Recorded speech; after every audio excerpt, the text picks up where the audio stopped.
Hey, you're watching Sports in the Smokies. I'm Rich Hailey here on the Mountain Fun Live channel, along with my guest, Wes Mayberry from the Mountain Press. He's their sports editor. And we're going to do a little bit of talking about basketball because the basketball season is starting to wind down. We're about to move into postseason. So we want to take a little bit of time and do a quick review of all the teams and how they've been doing so far.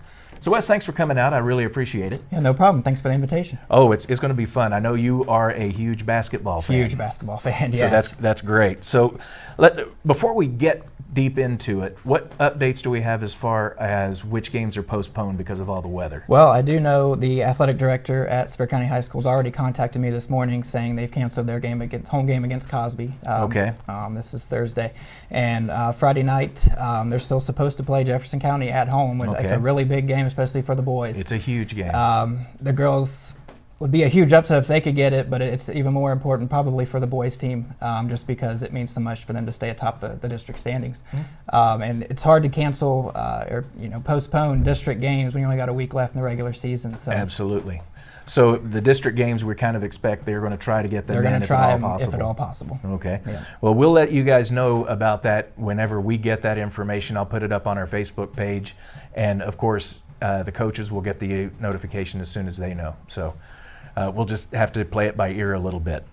All right, so let's talk about the season as a whole. It's been kind of an up and down season for some of the teams. It has. So what are your thoughts on who's doing great, who's working towards next year?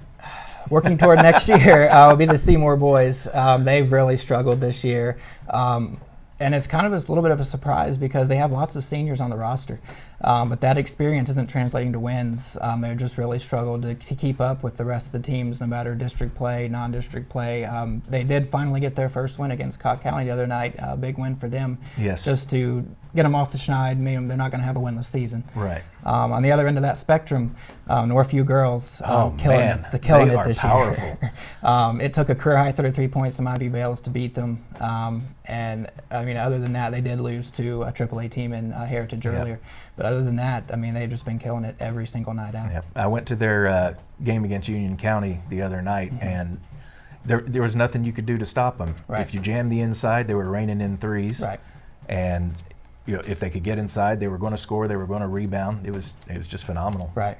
And you look at Union County's record, 16-6 coming in. You thought, well, could be a competitive game. No, not. I mean, Northview they came out on fire. And when they start getting hot from 3-point range, just look out. Yep. And those start falling, they're hard to stop. Yeah, they played an excellent game. All right, so let's talk a little bit about the postseason. We've got about a week left in the regular season. How does the playoff work? Because I get confused. We go from sport to sport to sport, and they're all set up a little bit differently. So for everybody out there, how does the postseason work out? It's all brackets, and they're all going to be hosted at sites that have been predetermined. Our AAA teams will be going to Morristown East and playing there. The host for the AA tournament is going to be Gibbs.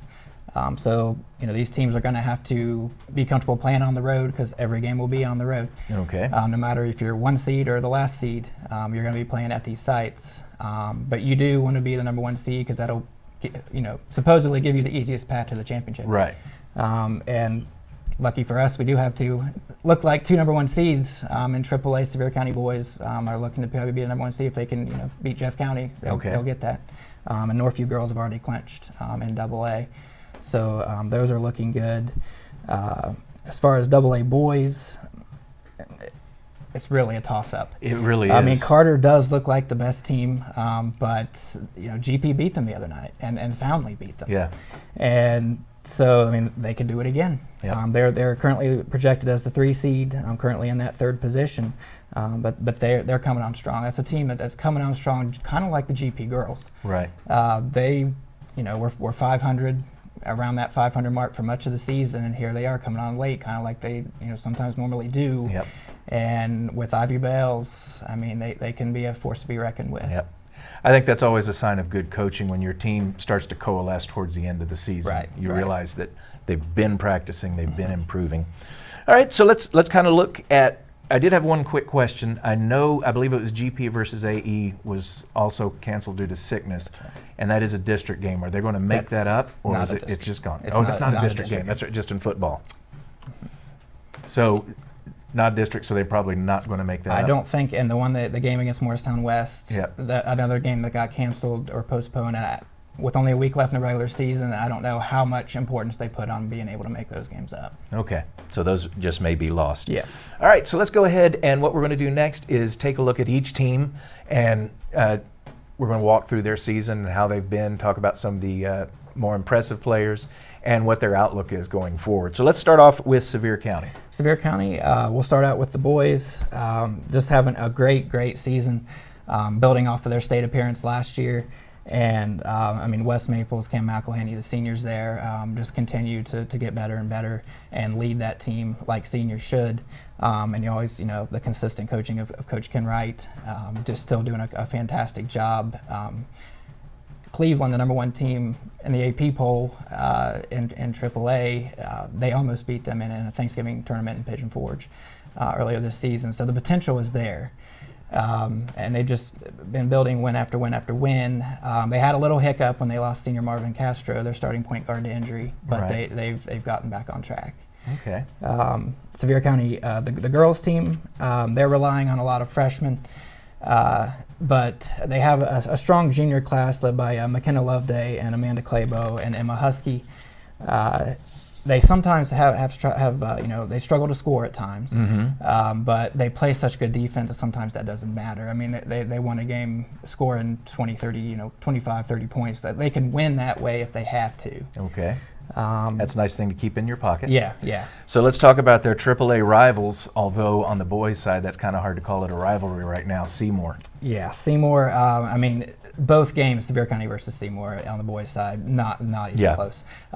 When the game at Seymour was close for a half because Sevier County wasn't playing well, but Ken Wright, Coach Wright, got them on track at halftime, and they came out and just blew the doors off the place. That would have been an interesting halftime conversation because he is a gentle soul. Yes. Except on the basketball court. That's right, yes.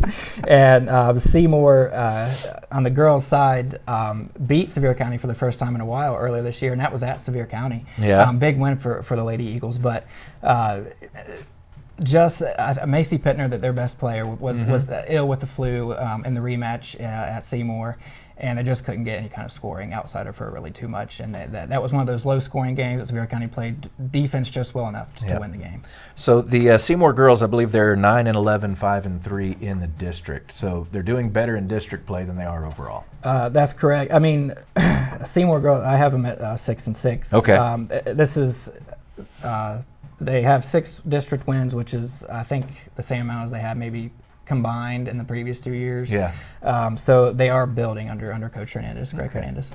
And your numbers are probably more accurate than mine, so. Okay. So I will go with that. I got these this morning. Then they're definitely more accurate. Okay. So that's good. Okay.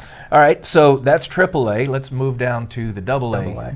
And talk about, I guess we'll start with GP. Start with GP. We'll do GP boys. Okay. They're, like I said, they're building momentum, building steam. They're really strong inside. 3 really strong post players with Wyatt Smith, Kevin Burkett, and Reese Cole. They're hard to deal with because of their size and their height. And they do have, building off of that, they have Ethan Stinnett, who can really shoot the 3 ball. And they're really building something, it seems like, and have some momentum going at the right time. Okay. Like I said, killed Carter the other night. Yep. And that bodes well for postseason prospects. Carter is a tough team. Carter is. I watched them against Pigeon Forge the other night. And Ty Hurst, and I've lost his name, number 23. I can't remember his name, but he looks like a linebacker and probably is a linebacker on the football team. Could be. But you don't want to get in his way when he's driving from the bucket. Right. But Ty Hurst was hitting him from the outside, hitting him from the inside, obviously rebounding machine. So if you beat Carter, you've done something. That's right. And when they killed Carter like they did, I mean, that just shocked me and showed me, hey, GP is maybe a team to deal with here later on. Okay. And how are the Lady Highlanders doing? Lady Highlanders started out really slow, which was a surprise to me with 2 college-bound players. Ivy Bales going to American University and Shelby Moore going to University of Cumberland. So with 2 college signees, you think you'd have a really, really strong team. They started out really slow though, but like the boys, they have the same record as the boys. So like them, that they're coming on strong. Yep. And my numbers, I believe they have the exact same records: do. 14-9 and 5-3. And that win over Northview is big for them. That was a huge win. Yes, it was. That's Northview's only district loss. That's right. So that was a big win. It surprised me. Yes. It caught me by surprise. Yes. All right, so who do you want to do next, Northview or Pigeon Forge? We can go to Northview. All right. We'll start with Northview boys. Maybe not doing as well as maybe they had hoped this year. Yeah. I thought they, talking to Coach Harkero, he probably expects to be probably doing a little better than they have been. So maybe a little underperforming at 2-7 in district play. They are 14-12 overall, so they're over 500. But they just seem to be inconsistent. And in recent games, Coach Harkero has been really displeased with the energy to start, like the first half energy, or especially in the first quarter. They don't come out and play up to the standard that he thinks they should be playing. That really kills them. They were down 18 at halftime to Union County the other night. Yeah. And they came back, got it within 5. They spent so much energy getting back to within 5 that they couldn't pull it out and get any closer. They couldn't finish it. And I don't think there's anything more frustrating for a coach than a team that comes out habitually flat. Right. And they've got more in them. It's just you got to find that key somewhere. Right. So. And they have a nice lineup of talented players. They just have to put it all together for 4 quarters. Okay. So speaking of putting it all together for 4 quarters, let's talk about the Lady Cougars. Lady Cougars have been doing that pretty consistently this year. 23-2 overall, 8-1 in the district. That one district loss to GP. It took 33 points from Ivy Bale's career high to beat them for that one district loss. Yeah. That's the kind of Herculean effort it takes to beat a team that plays so together, so hard. They lost 2 college players. They're playing college now to graduation last year. And you thought, well, they're going to fall off. No, not under Coach Shelley. No. She makes them. She just has them playing so well right now. She called them the X Factors the other night. Lexi and Sarah Bates, the twin sisters. Yes. They've really stepped up this year and playing so much better than they did last year. Yep. Sierra barely even played last year, and now she's a huge part of that team. We had one of their hustle plays on the show Wednesday. Let's see. I believe it was Lacey tried to make a pass. Or Lexi. Lexi. And it was smacked away by Union County, and Lexi dove out of bounds, threw it back in bounds. Sierra grabbed it and then tipped it back in, and they wound up scoring over it. And it was all 100% effort. Yeah, and that's the team in a nutshell, is effort. All right. Okay, so let's talk about Pigeon Forge. Pigeon Forge. We'll start with the girls. 12-12 overall, 5-4 in district play. Maybe overachieving a little bit. You hate to say that when they're 12-12, but they've lost 2 starters to injury, and that was early on. They lost their point guard, Anna Oz, and their post. And it hurts when you're a small team to begin with. It hurts to lose a post player, and they lost Jessica Patel, who had just come back from a knee injury, and now she's got another knee injury. So you hate that for her. Yeah. And you just hate it for the team too, because they probably could have done a lot better than they're doing, but they're hanging on well. They're surviving those injuries well. 4th in the district right now, behind Northview, Gatlinburg, and Carter. Right. So they're hanging in there, I guess, is how you would summarize them. Like you said, they've got an even record. They're at 500, and they're battling. So you can't ask for more than that. That's right. All right, and the young men of Pigeon Forge. Young men of Pigeon Forge, they're 10-12 overall, 3-6 in the district. You might say they're underachieving a little bit. They seem to have a lot of talent on the team, led by Blake Staninger at center, Avery Bohannon at point guard, 2 seniors, Hussein El Sultani at power forward. He's coming on strong, and they. Up and down play of Chris Cresswell. Sometimes he's scoring major points. Sometimes he's not a factor at all. Yeah. But you would think with the talent that they have, if they can put it all together, they can be a force to be reckoned with. They just haven't shown it yet with consistency. Okay. Well, let's hope they can get it together for the tournament. That's right. Yeah, when it matters. All right, and then last but certainly not least, the Kings Academy Lions. Kings Academy. We'll start with the girls that having just an excellent season. Oh, what a season they're having. You kind of saw it last year when Jennifer Sullivan and Bailey Burgess were freshmen. You could kind of see they're building something here. And under Coach Blake Derrick, who's done a great job bringing in lots of talent to that team and coaching it to great success. 17-6 overall, 11-1 in district play. I mean, they're head and shoulders above anybody else in the district. If you don't count Lakeway Christian, Lakeway Christian's a new school, and they're not eligible for postseason. So if you eliminate them, Kings Academy is way ahead of everybody else in their district. Should win the district tournament coming up.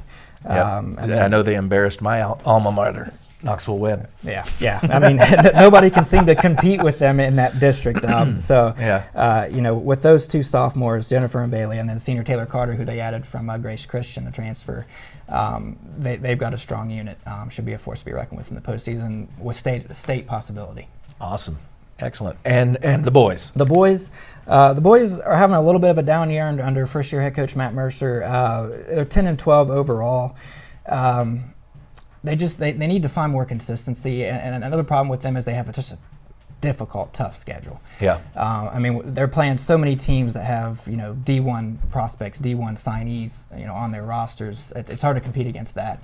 They do have a nice international flavor, to their roster. Got a guy from Belgium, a guy from Chad in Africa. A guy of the Vols going on there. Yeah. And a guy from Montenegro. And I guess the one that stands out is Angar William from Chad in Africa. Okay. He's nearly 7 feet tall, but this is kind of his first experience with basketball. So if he can put it all together and with that kind of height, I mean, he's got some potential. Yep. They're led by junior or a sophomore? He is a junior. He's a junior. Okay, so we get him another year. Yeah, and they're led by their football standout, Zach Tilley, their Mr. Football guy. He's really good at basketball too, and he really put together a solid season last year as a junior, and scored the lights out of the place. Not doing as much scoring this year, doesn't seem like, but still leads the team, and is a core piece of that group. All right. Well, this has been a quick basketball review, not quite so quick, but we got a lot of good information for you. We, again, will let you know which games are going to be played tonight and which ones will be postponed or canceled. Wes, thanks so much for coming in. This has been a lot of fun. No problem. I enjoyed it. And we'll be bringing you back, especially once we get into the tournament. And I want to get you and Jason in here for baseball. Sounds great. But Jason has to wear his vintage uniform. Okay. I'll pass the word along to him. All right. Thanks a lot. This is Sports in the Smokies, and we'll be back right after this.